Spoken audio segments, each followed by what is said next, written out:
We are right in the middle of the dog days of summer where not much is happening as we wait for Patrice Bergeron and David Krejci to sign with the Bruins. Today on the podcast, I'm going to talk about why everyone should read Fredrik Backman's Beartown. It's a fantastic book that will keep you engaged and invested in hockey-related matters until the season begins. So let's talk about it on today's episode, shall we? You're Locked On Bruins, your daily podcast on the Boston Bruins. Part of the Locked On Podcast Network, your team every day.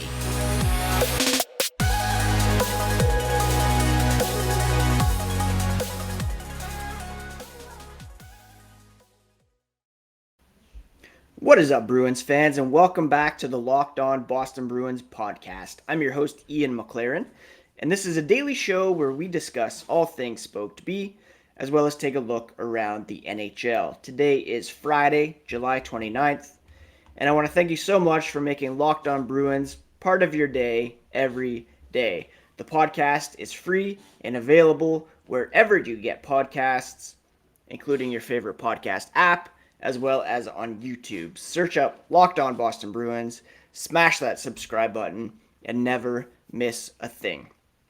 If you're on Twitter, you can find the podcast at Locked NHL Bruins, and you can find me, my dad jokes, hockey tweets at Ian C. McLaren. I am a lifelong Bruins fan, and I've been covering this team formally for various outlets for 17 years. Coming up on 3 years hosting the Locked On Boston Bruins podcast.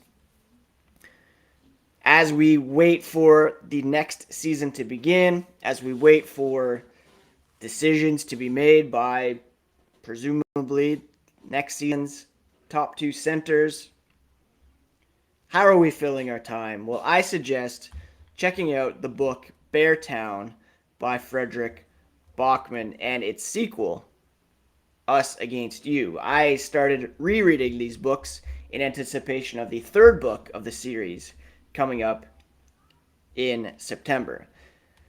Fredrik Backman is an author from Sweden. He's the best-selling New York Times author of A Man Called Ove, and he, several years ago, wrote this hockey book about a small town with big dreams and the price required to make it come true. It's one of my favorite books of all time, not just hockey books.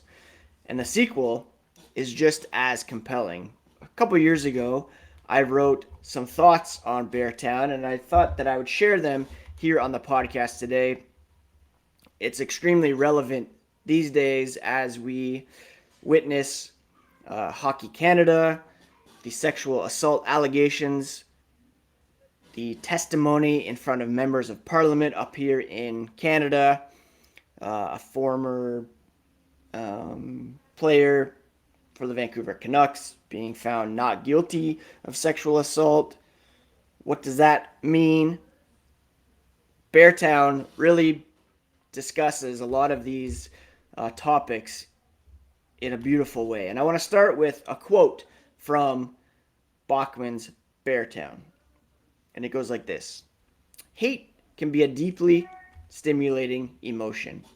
The world becomes easier to understand and much less terrifying if you divide everything and everyone into friends and enemies, we and they, good and evil.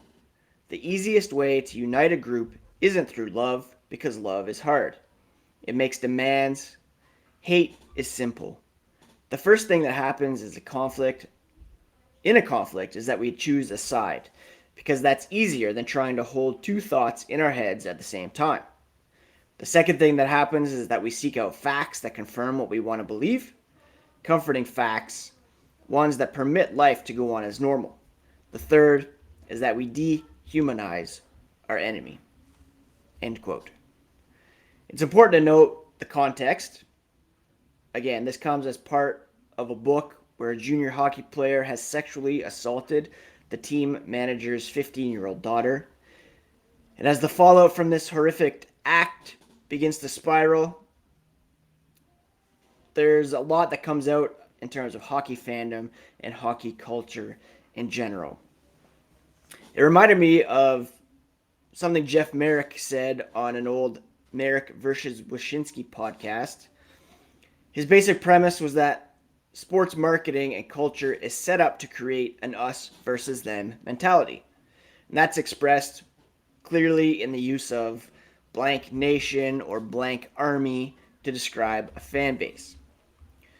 What this does is mobilize fans wherein we feel as though we're actually part of the battle, so to speak. We follow and support the cause of our favorite teams, and we feel intimately linked to the outcomes that befall them. If they win, we take to the streets to celebrate. If they lose, we feel like our home and native land has been invaded and pillaged, leaving us to wander aimlessly until the battle picks up again. The fallacy there, of course, is that what will be, regardless of how we personally feel about the team in question. Our attachments to our team and the players are mostly peripheral, in the sense that we likely have no personal knowledge or attachment to the actual people who are playing the game.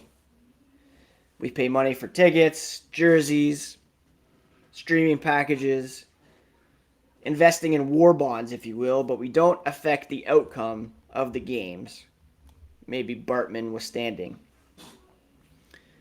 Regardless of what happens, it's not a reflection of who we are personally. If the Bruins win, we cheer, but the accolades aren't ours. And if they lose, it really sucks, but the failure is also not really ours. Think back to 2019, how terrible that was, and exponentially more for the actual players, coaches, staff involved, because it is them who are intimately tied to the game. They're the ones pouring their lives into making this happen for us to witness. Going to talk more about Beartown here in a moment, but first a quick word about Built Bar. If you haven't tried Built Bar Puffs yet, you are depriving yourself of one of life's greatest joys. And guess what? There's a new flavor. Ready? Delicious, indulgent cookie dough. Covered in chocolate. That's right, Built Bar has done it again. All of the joys of eating cookie dough without the hassle of making it. Plus, is good for you. Cookie dough chunk puffs are only 160 calories, and they have a whopping 15 grams of protein in them. Run to Built.com, snag a box for you and the family. It's the perfect summer treat. Or just find a really good hiding place and hoard them for yourself. What's great about Built is that all of their bars are made with collagen protein that your body absorbs more efficiently and provides tons of health benefits. Eat something that tastes good and is good for you. Go to Built.com, use promo code LOCKED15 to get 15% off your order. That's promo code LOCKED15 for 15% off at Built.com. Now, another thing that this mobilization does is create a black and white way of looking at the world, looking at hockey. We get so drawn into the cause that the lines between right and wrong, or good and bad, can become blurred. For example, if player X on Team Y commits an egregious act, either on or off the ice, we rightfully demand that they be held accountable. But sometimes if player Z on our favorite team commits a similar act, well, then we spin it any which way to make it out to be not so bad, that the world is just out to get him or us. In short, mobilized fan bases create us versus them and black versus white thinking, often allowing emotion to trump logic and decency. So how do we get around this? I can only speak from my own experience, but there are two ways in which I've been able to balance being a fan, enjoying the game, covering the game, and reconciling my place within its often toxic culture. First, over the past several years, I've dipped my toes into hockey writing, hosting this podcast.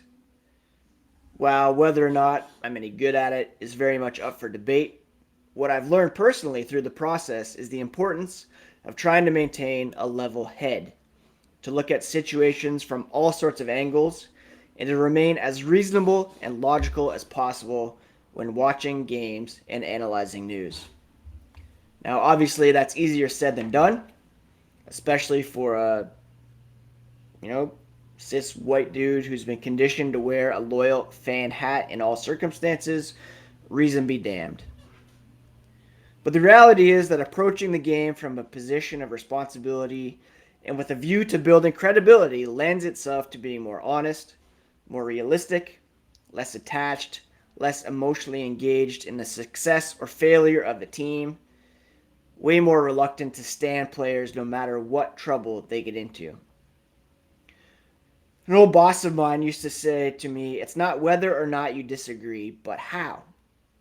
There's no question that I will at times see things through lenses I've been conditioned to use, as any fan of any team will. It's okay to disagree about what happens on and off the ice, the merits of roster composition and fancy stats, or which team won a trade. But if one is not prepared to step aside and admit that their biases and preconceived notions might be off, then it's game over. There's no point in continuing the conversation. The second part for me is my current stage of life. I'm over 40, married, have 3 boys aged 12 and under, all of whom have played the game at some level. I want them to appreciate and love hockey, basketball, baseball, whatever it is, the way that I do. I also want them to be good people, to respect others, to think and care about the things in life that really matter. What kind of example would I be setting if they saw me getting worked up about a hockey game to the point where I can't speak to friends or family, started cursing out guys on Twitter or watching TV, losing sleep over the outcome of a great playoff game, or advocating for someone who's been accused of doing something horrible? How can I tell them that hockey is for everyone if I sit back and accept the ongoing ostracism and outright rejection of women, people of color, the LGBTQ community, and not believing victims of abuse, survivors? What I'm trying to learn and subsequently demonstrate is that you can be a loyal fan and a good person enjoying the game for what all games are supposed to be: fun and inclusive. I want to be known as someone who enjoys being a fan of the Boston Bruins, who enjoys watching the game I love, who's able to allow others to do so in relation to their team of choice in any way they see fit. But we also need to empathize with those that hockey continues to shun or disregard, standing up for what is good and right in the face of a way too slow to change culture. All that to say, I love hockey, but it's only hockey, and it should never take precedence over being a decent and loving human being. These are lessons that I learned from Beartown,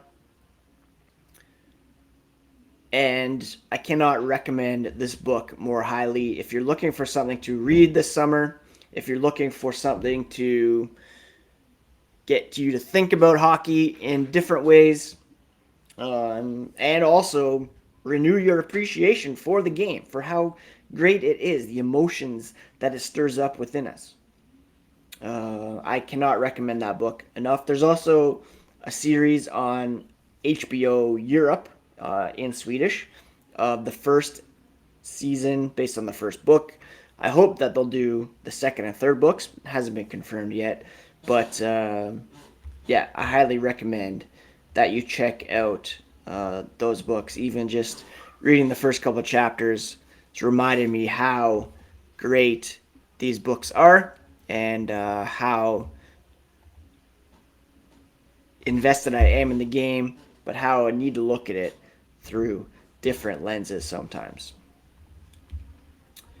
Before we get to some Bruins news and notes, thank you again for making Locked On Bruins your first listen every day. Beginning next week, we're going to be going to 3 podcasts through the month of August and up until training camp. Monday is a holiday up here in Canada, so next week might be Tuesday, Wednesday, Friday, for example. In the meantime, check out the Locked On NHL podcast.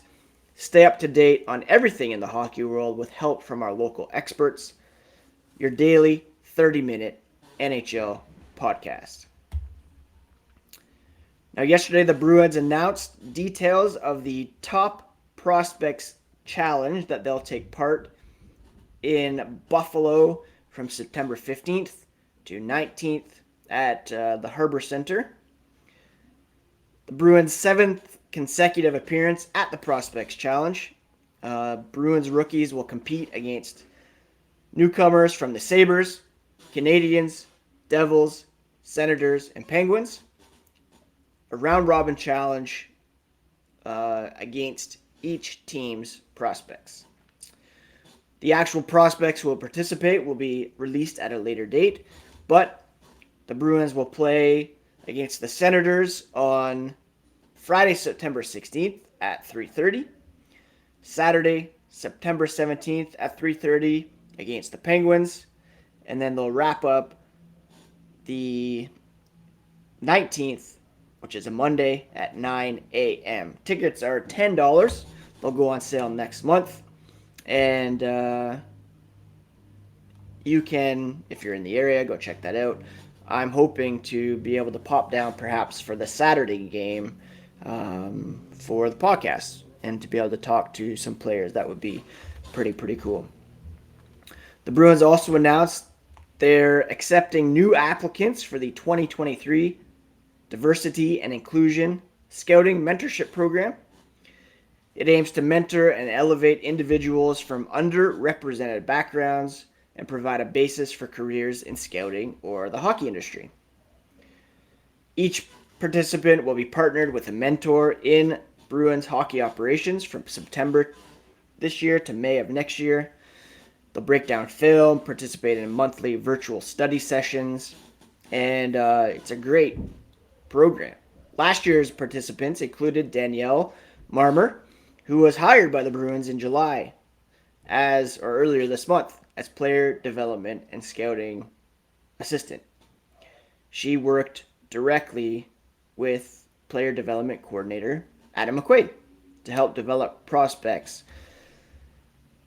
Cam Neely said the Bruins are very proud to continue the diversity and inclusion scouting mentorship program.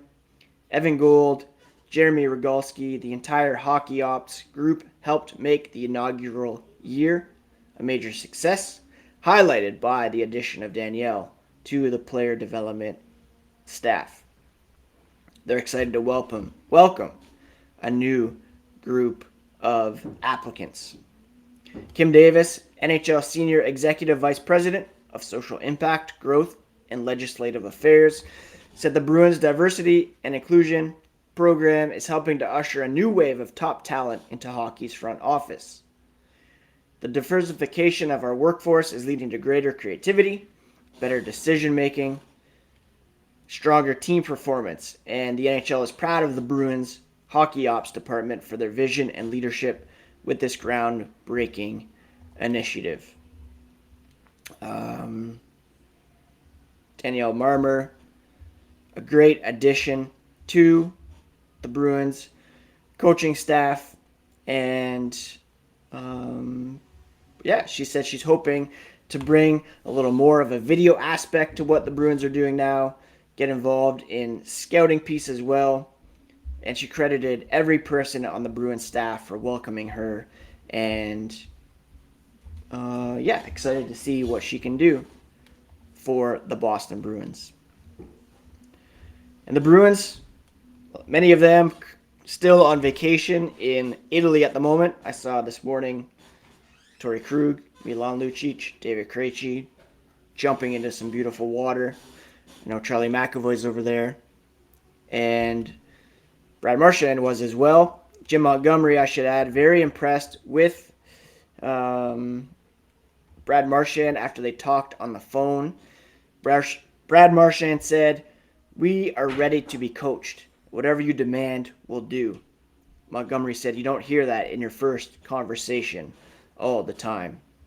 And Montgomery continues to laud the Bruins leadership group, and he's excited to get going.